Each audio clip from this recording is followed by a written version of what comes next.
Never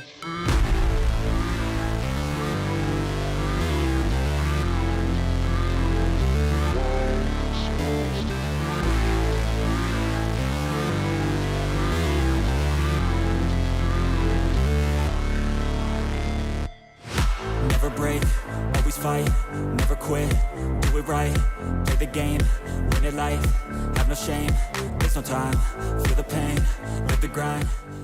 What's up, guys? Welcome back.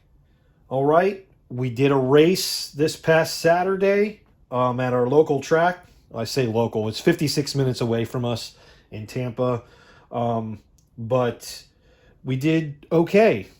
Second race in like 12 years since getting back into this, and I finally had my first catastrophe with this car. And I say catastrophe because really it's the only thing that really happened. I bent the front shock tower.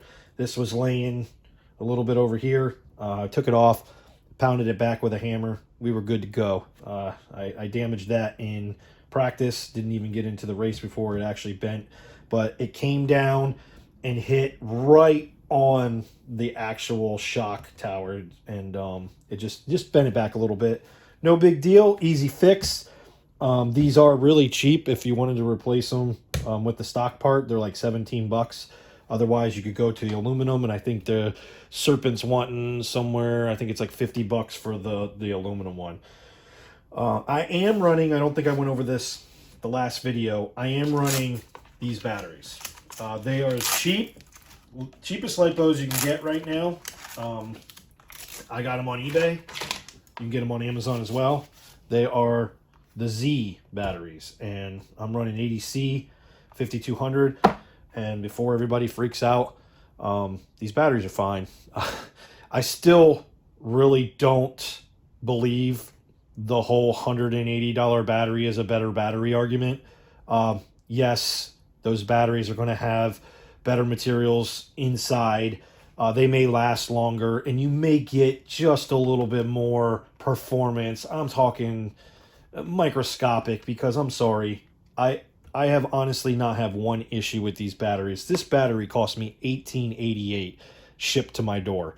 So, I mean, how can you beat that? Seriously. You can sit here and argue with me about how, oh yeah, well, you know, Gen Ace, the Pro Gen Ace, which, let me remind you, Gen Ace was Z not too long ago, and they were the $18, $20 battery, and everybody was saying how junk they were. And now all of a sudden, Gen Ace is one of the top batteries on the market. So don't knock these batteries, especially if you're looking for a budget setup. $18 on eBay. They work just fine. They give me all the charge I need in a 10-minute freaking main. So that's all you really care about. I get probably about 10, 15 minutes on a practice run before I start to notice that, yes, you're losing the performance of the battery. But again, I'll take $18 batteries over $180 any day. So those are the batteries that I am using. Again, this has the split battery tray, so I use two 2 cells to make the 4 cell. Ran the stock setup as I did state that I was going to, because I wasn't sure about putting all the new Reedy stuff in before a race without getting any practice time. So I did run the stock setup. It did well. It always does well. Now, the one thing that I did change in the last video, I bragged about the Excaliburs, the Duratrack Excaliburs. On Lake Park's track, those tires were really good. I ran them my first heat, and the car seemed to be a little loose. So it was a very cold day. So I decided to try to put the softest tire that I had, and I went with the shotguns. These did really good. Better than I expected. They did better than on that track than they did the Lake Park track. So again, it's all just playing with different, tires and different compounds and stuff for each track, because these tires didn't do well at Lake Park, and they did really well in Tampa at SS. So I'm just trying to get a handle on some things. There was another race this weekend at Lake Park. I haven't decided if I'm going to race that race yet. But we did okay, guys. I mean, this track's nice. You can check it out. You can see in the photo here that it's got this little jump over the straight, kind of like a little figure eight in the backside, which is kind of cool. It was a really fun track. A little bit narrow, especially for 8 scale, but fun nonetheless. The first heat, I didn't do very well. I think it was finished 6th or 7th. Second heat, I think it was 4th. And then, obviously, I did not qualify for A main. I did qualify for B main.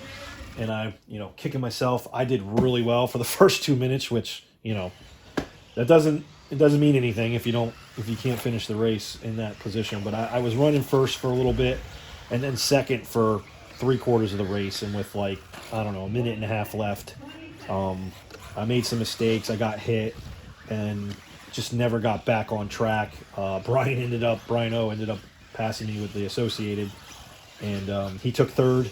I took 4th. But he wasn't able to bump up to the A main because he didn't get into the 1 or 2 spot. He started out really slow, but he caught up really quick. And he was running that new Associated. He did really well. I can't. There's nothing that I can complain. I'm going to try making some changes. I want to mess around with some sway bar adjustments and stuff and see if that makes a difference on different types of tracks as well. I'm going to order a bunch of different setup parts for this car and start playing around with setups. I want to try a softer compound tire this time of year. Well, not usually in Florida, but this particular year, it's a lot colder than it's been in past. So the softer the compound, the better in the cold.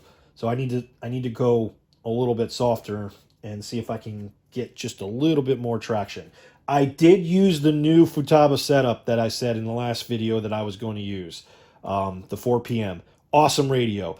That thing is like a space shuttle. It's got so many different settings. I haven't even gone through it yet to even begin to understand all the stuff that's the settings in there. But I got it working. I got it set up. It is a very nice and very smooth, fluent radio.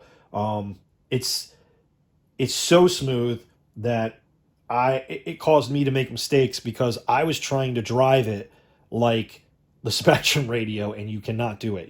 The Spectrum radio is a lot of this back and forth, correcting your this is and that. With the Futaba radio, it's not like that. It's just nice, smooth. I mean, it's hard to explain. Again, you feel the car through the radio. It's a different experience. So I got to get used to that. Once I can get used to that radio and then start getting some maybe tire setups, get my times down a little bit. I'll post some pictures of the times up. And they're not, like I said, I'm not blowing the tires off the track or setting any world records, but my consistency I was up around 92%, I believe, that's good. You want your consistency to be good. So I was running 30-second lap times consistently. Fastest was 30. And consistent average was 32, I believe. So again, got to get those times down because everybody's running at about 26 to 28. So getting there. And that was the first time we ran on that track as well. So no practice time other than maybe a few minutes before the race. First time on there. First time with a new radio. I'm happy. It was fun. The crowd was good. And I enjoyed being there. So we'll definitely be back there doing some more races. But yeah, I'm trying to think if there's anything else I can go over other than the only problem I had, like I said, was bending that shock tower, and that's it. Still, it's a tank, guys. Can't talk good enough about this Serpent RTR. There isn't anybody that can try to convince me otherwise. I do know there's some really nice kits, but I have just been seeing so many issues with this cars and that car and this and that through not just people I know, but in the pits at Saturday, and then even at Lake Park, just consistent issues with a lot of different brand buggies. And this thing's, it's been great for me. So I can't complain. I won't complain yet. I couldn't really have anything to complain about other than my driving skills. But yeah, stay tuned. We'll maybe I can get you some footage of what I really want to do is I want to run some lap times with this stock setup so you guys can see how the car looks stock, and then I want to put the Reedy system in there and show you some lap times with that so you guys can kind of get a gist of the difference between stock. I'm jumping up to a 2100 kV. This is a 1900.